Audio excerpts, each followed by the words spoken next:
Cette comptable n'en peut plus de Revenu Canada. J'ai pleuré parce que je ne trouvais pas de solution, je ne savais pas quoi faire. Puis c'est épuisant de se battre contre des gens qui n'ont pas de réponse. Elle tente depuis le mois de novembre de régler le dossier de son client, mais elle est incapable de joindre le bon département. Dans la lettre, au lieu d'avoir un remboursement de 7 000, c'est indiqué qu'il devait 2 500 $. Madame Chapelot est convaincue qu'il s'agit d'une erreur de l'agence. Mais le numéro de téléphone qu'on lui indique d'appeler mène à une boîte vocale pleine. Ça, c'est le numéro de téléphone qu'on vous dit d'appeler. Oui. On va l'appeler ensemble. Ah, on va appeler. Sorry, but there's no more room to record messages. Please hang up and try again later. Bye. Elle a fait 3 appels au service à la clientèle générale.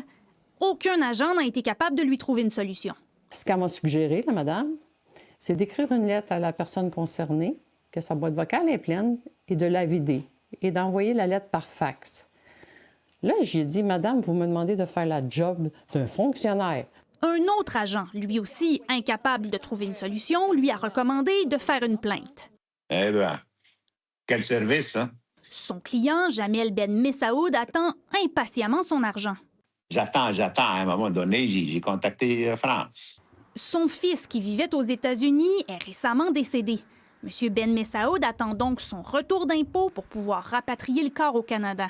Il faut que j'aille, il faut que je fasse beaucoup de dépenses. Et j'ai de la misère aussi, j'ai besoin de l'argent. L'automne dernier, l'ARC avait été sévèrement critiquée par la vérificatrice générale pour son mauvais service à la clientèle.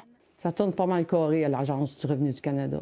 Nous avons contacté Revenu Canada qui a rapidement réglé le dossier de M. Messaoud après notre intervention. Les excuses lui ont été offertes et il devrait recevoir son remboursement de plus de 7 000 $ prochainement.